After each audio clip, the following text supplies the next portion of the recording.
आज बिना किसी कढ़ाई या फिर कुकर या अवन के हम डायरेक्ट पैन में ये केक बनाएंगे। चाहे आपके पास किसी भी तरह का मोटा पतला कैसा भी पैन है, हर चीज़ का सलूशन बताऊंगी आपको।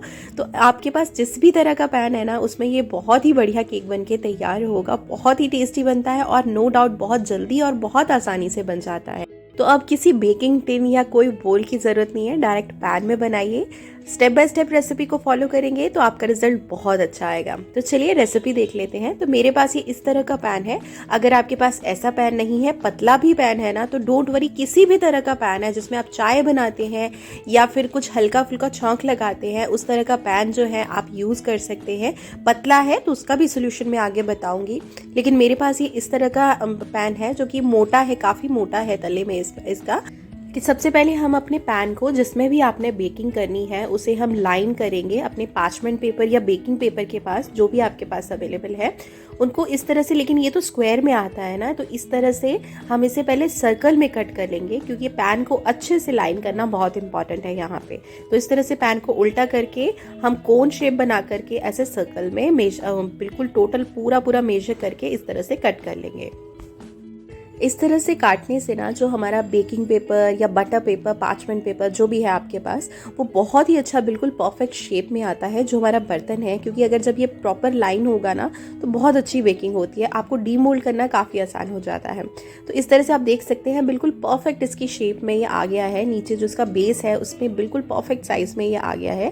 तो लाइन हमने करने के लिए अपना पेपर जो है कट कर लिया है, लेकिन उससे पहले हम इसको हल्का सा ऑयल अप्लाई करेंगे। उससे जो हमारा पेपर है ना, वो बहुत अच्छे से इससे चिपक जाएगा, बिल्कुल भी हिलेगा नहीं। तो यहाँ पे आप कोई भी घी या बटर मेल्टेड यूज़ कर सकते हैं। हल्का सा लगाएंगे ताकि ये बिल्कुल ग्लू और स्टिक का काम करे। इस तरह से इसके बाद ये स्टिक हो जाए इसके साथ। जब भी आप बेकिंग करते हैं तो सबसे पहले अपने टिन को अब अलाइन करना बहुत इंपॉर्टेंट होता है। 2 स्टेप पहले करने इंपॉर्टेंट होते हैं। पहले टिन को अलाइन कर लीजिए, और अगर अवन या कढ़ाई में बना रहे हैं तो उससे भी पहले आप प्री हीट कर लीजिए। लेकिन हम तो डायरेक्ट पैन में ही बना रहे हैं, तो हमें प्री हीट की भी कोई ज़रूरत नहीं है। तो हमारा पैन जो है लाइनिंग के साथ में रेडी हो गया है। तो चलिए अब बैटर तैयार करते हैं। तो यहाँ पे मैंने आधा कप दही लिया है, फ्रेश दही लिया है। तो इसमें मैं ऐड कर रही हूँ 1/4 कप यहाँ पे ऑयल। यहाँ पे बिना स्मेल वाला या घी, मेल्टेड बटर, कुछ भी आप यूज़ कर सकते हैं, बस आपको तेज स्मेल वाला कोई ऑयल नहीं यूज़ करना है। उसके बाद यहाँ पे आधा कप मैंने चीनी ली है। मेरे पास अभी पिसी हुई चीनी अवेलेबल नहीं थी, तो मैंने यहाँ पे डायरेक्ट साबुत वाली चीनी ही ली है। तो आप भी यहाँ पे डायरेक्ट, अगर आपके पास पाउडर है चीनी का, तो पाउडर भी डाल सकते हैं, या फिर आप इसी तरह से पूरी साबुत चीनी भी ले सकते हैं। उसके बाद यहाँ पे 1 चम्मच मैंने वेनीला एसेंस ऐड किया है। ये छोटा चम्मच है, जो बेबी स्पून होता है ना, उसकी मेजरमेंट है, या फिर नॉर्मल जो स्पून है उसका आप कह लीजिए आधा हिस्सा है। इसको अच्छे से विस्क कर लेंगे। अब इसी में ही डायरेक्ट हम अपने ड्राई इंग्रेडिएंट्स ऐड करेंगे, छन्नी रखने के बाद ही ऐड करेंगे। तो यहाँ पे 1 कप मैं मैदा यूज़ कर रही हूँ। उसके बाद इसमें 1 चम्मच बेकिंग पाउडर और 1/4 चम्मच बेकिंग सोडा ऐड करना है। सोडा की क्वांटिटी हमेशा थोड़ी ही रखेंगे। अगर क्वांटिटी सोडा की ज़्यादा हो जाती है ना, तो केक का जो फ्लेवर है बिल्कुल स्पॉइल हो जाता है। इसलिए हमेशा इसका जो मेजरमेंट है हमेशा ध्यान रखें। 1 चम्मच आपको बेकिंग पाउडर डालना है और 1/4 चम्मच बेकिंग सोडा डालना है। और ऊपर से चुटकी भर हम इसमें नमक ऐड कर देंगे। चुटकी भर नमक जो है ना, इसका मिठास को बैलेंस करने में बहुत हेल्प करता है। उसके बाद इसे अच्छे से छान लेंगे। छानने से जो है इसके सारे लम्स भी निकल जाते हैं, और इसमें जो एयर जो है इसमें पास होती है, तो उसकी वजह से हमारा केक जो है ना अच्छे से फ्लफी बनता है। अब विस्कर या फिर स्पैचुला की हेल्प से इसे मिक्स कर लेंगे। अब इस टाइम पे हम इसमें दूध ऐड करेंगे। दूध हमने गर्म या फिर चिल्ड नहीं यूज़ करना है, नॉर्मल रूम टेम्परेचर पे रखा हुआ ही इसमें हमने दूध ऐड करना है। इनफैक्ट केक में हर चीज़ जो है रूम टेम्परेचर पे ही ऐड करेंगे। लेकिन जो दूध की क्वांटिटी है ना, वो एक साथ ही हम नहीं डाल देंगे। वैसे तो आधा कप इसमें यूज़ हो जाएगा, लेकिन हम थोड़ा थोड़ा 2-2 चम्मच आकर के ऐड करेंगे, ताकि इसकी जो कंसिस्टेंसी है वो बहुत एकदम से पतली भी ना हो जाए। तो केक्स की अगर आपकी मेजरमेंट बिल्कुल सही रहती है ना, तो आपका केक बहुत ही टेस्टी और बहुत ही अच्छा बन के तैयार होता है। इसलिए मेजरमेंट्स का ध्यान रखें। आधा कप दूध ऐड करने के बाद हमारी जो बैटर की कंसिस्टेंसी है कुछ इस तरह की हो गई है। इसे अच्छे से मिक्स करना बहुत इंपॉर्टेंट। तो चलिए बैटर तैयार है। हमें पैन को प्री हीट तो बिल्कुल नहीं करना है, डायरेक्ट हम इसमें ऐड कर देंगे अपने बैटर को। इस रेसिपी की अच्छी बात ये है ना कि आपको कोई बर्तन को प्री हीट करने की ज़रूरत नहीं है। आपको कढ़ाई या अवन में अगर आप बना रहे हैं पहले उसको प्री हीट करना पड़ता है। और कंपैरेटिवली कढ़ाई या अवन के जब आप डायरेक्ट पैन में बनाते हैं ना तो वो जल्दी भी कुक होता है। हमारा ये जो केक है अगर आप इसे नॉर्मल कढ़ाई या फिर अवन में बनाते हैं ना तो अप्रॉक्सीमेटली 30 to 40 मिनट्स लग जाते हैं। लेकिन अगर आप डायरेक्ट पैन में बनाते हैं ना तो 20 मिनट्स में, मैक्स टू मैक्स 20 मिनट में आपका केक जो है, अगर आप क्वांटिटी 1 कप के हिसाब से बना रहे हैं, हाफ kg का केक बना रहे हैं, तो आपका 20 मिनट में बन करके ये बिल्कुल तैयार हो जाता है। और ये वाला पैन तो मेरा पर्सनल फेवरेट पैन है, मुझे इसमें कुकिंग करना काफ़ी अच्छा लगता है। ये छोटू सा पैन है लेकिन कुकिंग तो तड़का वगैरह तो इसमें चल जाता है, लेकिन जब आज इसमें मैंने बेक भी किया ना तब तो मेरा ये मतलब ऑलराउंडर फेवरेट हो गया। बैटर को इवनली स्प्रेड ज़रूर कर लें और उसके बाद इस तरह से टैप टैप ज़रूर कर लें ताकि जो है हमारा बैटर अच्छे से पूरे में एक तरह से स्प्रेड हो जाए। तो पैन रेडी हो गया है बेकिंग के लिए। उसके बाद अगर मेरा ये जो पैन है ये तो काफ़ी मोटा है तो मैं डायरेक्ट ही इसे पकाऊंगी। लेकिन अगर आपका पैन जो है पतला है ना तो उसके लिए क्या करेंगे, हम इसे डायरेक्ट नहीं बेक करेंगे क्योंकि ये जल सकता है। अगर आपका पैन जो इसका बेस है पतला है तो हम पहले इसे तवा रख लेंगे इस तरह से। कोई भी तवा आप लोहे का या जो भी आपके पास अवेलेबल है, पहले वो तवा रख के फ्लेम पे, उसके बाद इसके ऊपर पैन रख के फिर हम इसे पकाएंगे। तो इस तरह से मैंने इसे फ्लेम पे रख लिया है। आपको अपने गैस की फ्लेम बिल्कुल लोएस्ट रखनी है, जो कम से कम आपकी फ्लेम रहती है ना गैस की, इतनी की। देखिए अभी लाइट पड़ रही है तो ये पता भी नहीं चल रहा है कि मेरी गैस ऑन है कि नहीं है, लेकिन ये ऑन है और सबसे लोएस्ट पे है। ये बिल्कुल सिम जिसे बोलते हैं ना, बिल्कुल कम आपको फ्लेम रखनी है। क्योंकि जब हम नॉर्मली केक बेक करते हैं ना कढ़ाई या कुकर में, तो पहले प्री हीटिंग के लिए हम हाई फ्लेम पे उसे प्री हीट करते हैं, उसके बाद बेकिंग जो है वो इस तरह से बिल्कुल लो फ्लेम पे करते हैं। लेकिन अभी इसमें प्री हीटिंग वाला तो स्टेप ही नहीं है, तो डायरेक्ट हम इसे लो फ्लेम पे ही इस तरह से। अगर आपको तवा रख के बनाना है तो नॉर्मल ऐसे तवा रख के ऊपर अपना जो पैन है वो रख दीजिए और बेक कर लीजिए। मेरे पिछले वीडियो में काफ़ी पर्सनली भी मुझे क्वेश्चन आए थे कि जो कढ़ाई में किस तरह की कढ़ाई होनी चाहिए, ऐसा कुकर है हमारे पास चल जाएगा, उसमें बन जाएगा। तो अभी कुकर कढ़ाई का झंझट ही खत्म कर दिया मैंने। इस तरह से आप डायरेक्ट पैन में बनाइए। इतना ज़रूर ध्यान रखिए कि पतला है तो आप नीचे तवा रख करके ही पकाएं, मोटा है तो डायरेक्ट भी पका सकते हैं। और फ्लेम को बिल्कुल लो रखें। इसके अलावा भी अगर आपकी कोई और क्वेरी है ना तो कमेंट सेक्शन में पूछ सकते हैं, मैं नेक्स्ट वीडियो में से ज़रूर सॉल्व करने की कोशिश करूँ। जितनी देर बेकिंग हो रही है हम अपनी स्ट्रॉबेरीज को वॉश कर लेते हैं।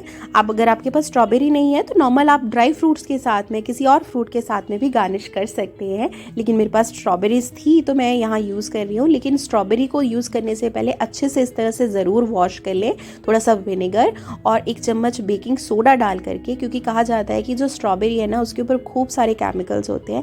इनफैक्ट जो फ्रूट्स हैं उनको भी अच्छे से वॉश करना बहुत इंपॉर्टेंट होता है, लेकिन सबसे ज़्यादा केमिकल्स जो है ना स्ट्रॉबेरीज़ में होते हैं। तो स्ट्रॉबेरी को अच्छे से वॉश करना बहुत इंपॉर्टेंट है, क्योंकि ये ऐसा डेलिकेट सा फ्रूट होता है ना कि जिसे ज़्यादा रगड़ भी नहीं सकते। अगर आपका एप्पल वगैरह है, कोई और फ्रूट है, तो हम उसे अच्छे से रगड़ करके साफ़ तो कर लेते हैं, लेकिन स्ट्रॉबेरी हो गए, ग्रेप्स हो गए, इनको तो ज़्यादा अच्छे से रगड़ भी नहीं सकते हैं। तो इस तरह से स्ट्रॉबेरी या ग्रेप्स को तो आप ज़रूर बेकिंग सोडा और विनेगर डाल करके ज़रूर इनको वॉश करें, और आप रिज़ल्ट खुद देखेंगे कि कितना इसमें एकदम से आप बहुत अच्छे से हमारी स्ट्रॉबेरीज जो है साफ़ हो जाती हैं, बिल्कुल केमिकल फ्री हो जाती हैं। तो साफ़ सुथरी और क्लीन सी हमारी स्ट्रॉबेरीज तैयार हो गई हैं। इसे साइड में रख देते हैं और उतनी देर हम अपनी विपिंग क्रीम को विप कर लेते हैं। तो यहाँ पे मैं अमूल ब्रांड की विपिंग क्रीम यूज़ कर रही हूँ। आपको जो भी ब्रांड पसंद है, जो भी आपके पास अवेलेबल है, आप यूज़ कर सकते हैं, लेकिन उसे यूज़ करने से पहले इस तरह से शेक ज़रूर कर लें, क्योंकि होता क्या है कई दिनों की ये फ्रीज़र में रखी रहती है तो इसका जो कंसिस्टेंसी होती है ना वो कहीं गाढ़ी पतली हो जाती है। तो पहले इसको अच्छे से शेक कर लें ताकि वो बिल्कुल एक सार हो जाए। ऐसा ना हो कि ऊपर ऊपर इसके पतला पतला दूध रह जाए और नीचे जो गाढ़ापन है उसका नीचे ही रह जाए। तो इसलिए इसको अच्छे से शेक करके फिर ही यूज़ करें। तो यहाँ पे छोटा सा मैं 1/4 कप ही क्रीम यूज़ कर रही हूँ, लेकिन ये विप करने के बाद ना 4 गुना हो जाती है। तो इसे मैं बहुत ज़्यादा आइसिंग तो नहीं करूँगी, इसलिए थोड़ी सी ही क्रीम यूज़ कर रही हूँ। और उसके बाद आप विस्कर की हेल्प से, या फिर अगर आपके पास इस तरह से मशीन है, बीटर है, तो आप वो भी यूज़ कर सकते हैं। तो ये फीकी है तो इसको मिठास देने के लिए यहाँ पे मैं 2 चम्मच चीनी का पाउडर यूज़ कर रही हूँ, और साथ ही में फ्लेवर देने के लिए यहाँ पे मैं वनीला एसेंस यूज़ कर रही हूँ। तो क्रीम को हमें बिल्कुल स्टिफ पीक होने तक बीट करना है। अभी आप देख सकते हैं काफ़ी पतली है ये, लेकिन जब तक ये बिल्कुल इसके जो पीक्स हैं बिल्कुल स्टिफ नहीं हो जाते तब तक हम इसे बीट कर लेंगे। स्टिफ पीक यानी कि जब हम इस तरह से इसको उठाते हैं ना तो एक पीक बनता है, यानी कि एक चोटी जैसी बनती है ना, तो अगर वो स्टेबल बनती है तो इट मीन्स वो स्टिफ हो गई है। लेकिन अगर आपकी स्टेबल नहीं बन रही है, गिर रही है, तो इट मीन्स वो सॉफ्ट पीक पे है अभी।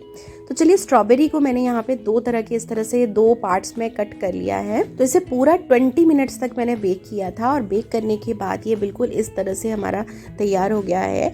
आप इसमें टूथपिक डाल करके चेक कर सकते हैं कि ये बिल्कुल तैयार है या नहीं। तो अगर क्लीन निकलती है आपकी टूथपिक तो इट मीन्स ये बिल्कुल रेडी है। तो पूरे 20 मिनट्स लगे थे मुझे इसे बेक करने में। हो सकता है आपका जो पैन है उसकी जो थिकनेस है उसके हिसाब से थोड़ा सा कम ज़्यादा टाइम लगे, लेकिन ज़्यादा 20 मिनट के अप्रॉक्सीमेटली ही लगता है।